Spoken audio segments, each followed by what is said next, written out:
A few quick updates from the Garmin side of things today, kicking off with a new firmware for the RCT715 rear light radar camera. I have a quick chat about a few of the issues that I'm tracking with the Edge 1040 series GPS. Garmin have opened a public beta. If you want to be involved in that, I'll show you how. And I give everybody my regular reminder to plug your cable in, sync via Garmin Express, and get the latest maps installed on your Garmin Edge devices. Okay, kicking off with the RCT715 rear radar camera light device thingy. Firmware version 4.70 has landed a few days ago, and there are two ways to get your units updated. Firstly, via the Garmin Varia mobile app. Secondly, via cable using the Garmin Express software on Mac or PC. Both of those will drop the firmware onto this device, at which time it will take about 3 or 4 minutes to reboot and flash the lights and do its thing before it's fully updated to 4.70. Changelog on those updates are as follows. Retain camera recording mode following incident events. Support for video and photo save commands when the camera is off. I believe that's via the app only, not via the head unit control. Fix GPS speed overlay issue if mobile app disconnects.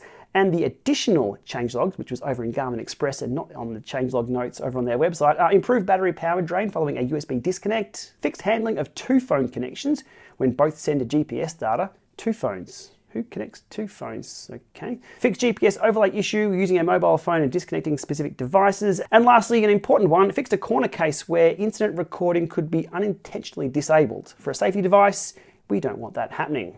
So if you have one of these, pull it out, do your updates, and away you go. There's also been an app update for the Varia mobile app 2.1.0 for both iOS and Android. Those updates typically come down automatically to your devices.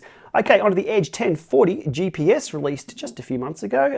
Just a few issues sort of popping up around the place on this that I am keeping tabs on. First up, the 4eyes Precision 3 power meter appears to be having slight disagreements for a few people pairing to this device and keeping syncs. Now, this unit has some other dramas that we are dealing with that I'm waiting for firmware updates for, but this is beyond that. This is pairing with this device when it does pair with older devices. So I fired off some emails in all directions, again, keeping track of that. Secondly, the gradient lag when people are going up climbs. People are reporting 10 to 30 seconds gradient lag in reporting the gradient that you're on. I've been doing a few test rides with that. I am across it again, tracking that one. That topic is hot like fire over on the Garmin forums. Again, I'll link below if you want to keep across that. There are a few little interface niggles that I've been encountering with gear displays. Again, firing off support tickets and emails. And there's been a number of beta firmwares released on this since launch with quite extensive changelogs. Once those are all tidied up and wrapped up into a big public release, I'll go through them line by line and let you know what's up with those updates and whatever else drops on this unit. So yes, I am across those issues. Speaking of beta, Garmin have launched a public beta program. And yes, I know, early adopters are the beta testers, aren't they? I'm across it. I've seen all the responses to this one. But if you want to be officially part of the beta program, I'll put links below to this website here, which lists all their devices currently compatible with the public beta program. So the Edge 1040, which I've just mentioned, the Phoenix 6 series, the Phoenix 7s, and a number of the Forerunners there shown on screen.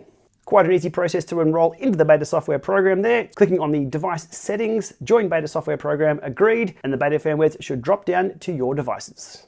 And finally today, my regular public service announcement to plug your units in and do a sync via Garmin Express, Mac and PC to make sure your maps are fully updated. Now, I always thought that I'm always updated. I'm plugging things in and checking updates, but lo and behold, the Edge 530 did not have the latest maps here in Australia, so I did the update for that today. Having the latest maps is important for things such as routing or routing and rerouting, however you want to pronounce that word. Remembering the navigation experience that you get is only as good as the maps these units have. So having the latest maps always installed will give you the best possible chance of probably not getting lost. I say probably because there's always a chance.